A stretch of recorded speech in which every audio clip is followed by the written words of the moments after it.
Mateus, capítulo 14. A morte de João Batista.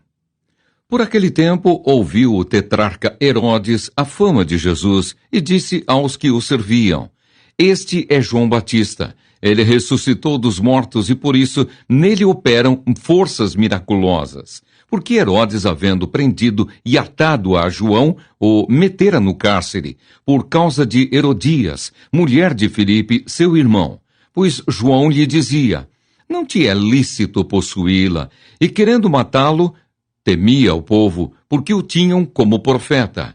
Ora, tendo chegado o dia natalício de Herodes, dançou a filha de Herodias diante de todos, e agradou a Herodes, pelo que prometeu com juramento dar-lhe o que pedisse. Então ela, instigada por sua mãe, disse: Dá-me aqui num prato a cabeça de João Batista. Entristeceu-se o rei, mas por causa do juramento e dos que estavam com ele à mesa, determinou que lhe a dessem, e deu ordens, e decapitou a João no cárcere. Foi trazida a cabeça num prato e dada à jovem, que a levou à sua mãe. Então vieram os seus discípulos, levaram o corpo e o sepultaram. Depois foram e o anunciaram a Jesus. A primeira multiplicação de pães e peixes. Jesus, ouvindo isto, retirou-se dali num barco para um lugar deserto à parte. Sabendo-o, as multidões vieram das cidades, seguindo-o por terra. Desembarcando, viu Jesus uma grande multidão. Compadeceu-se dela e curou os seus enfermos. Ao cair da tarde, vieram os discípulos a Jesus e lhe disseram: O lugar é deserto e vai adiantada a hora. Despede, pois, as multidões, para que, indo pelas aldeias, comprem para si o que comer. Jesus, porém, lhes disse: Não precisam retirar-se, dai-lhes vós mesmos de comer. Mas eles responderam: Não temos aqui senão 5 pães e 2 peixes. Então ele disse: Trazei-mos.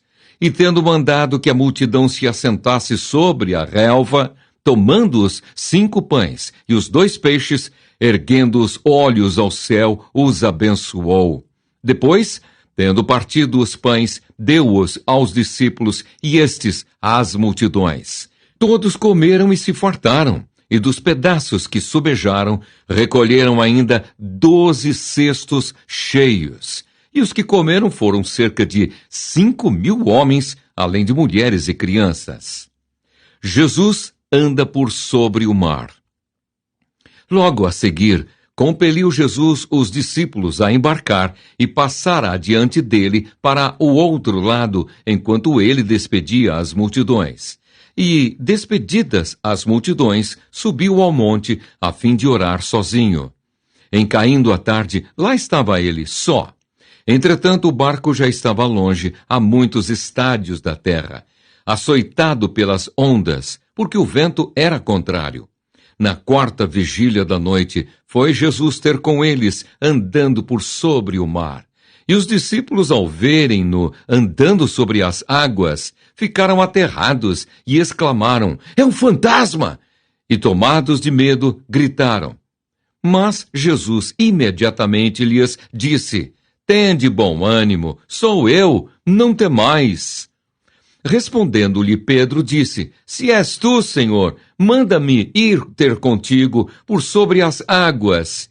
E ele disse: Vem. E Pedro, descendo do barco, andou por sobre as águas e foi ter com Jesus. Reparando, porém, na força do vento, teve medo e, começando a submergir, gritou: Salva-me, Senhor! E prontamente Jesus, estendendo a mão, tomou-o e lhe disse: Homem de pequena fé, por que duvidaste? Subindo ambos para o barco, cessou o vento, e os que estavam no barco o adoraram, dizendo: Verdadeiramente és filho de Deus. Jesus em Genezaré. Então, estando já no outro lado, chegaram à terra, em Genezaré. Reconhecendo-o, os homens daquela terra mandaram avisar a toda a circunvizinhança e trouxeram-lhe todos os enfermos. E lhe rogavam que ao menos pudessem tocar na orla da sua veste. e todos os que tocaram ficaram sãos.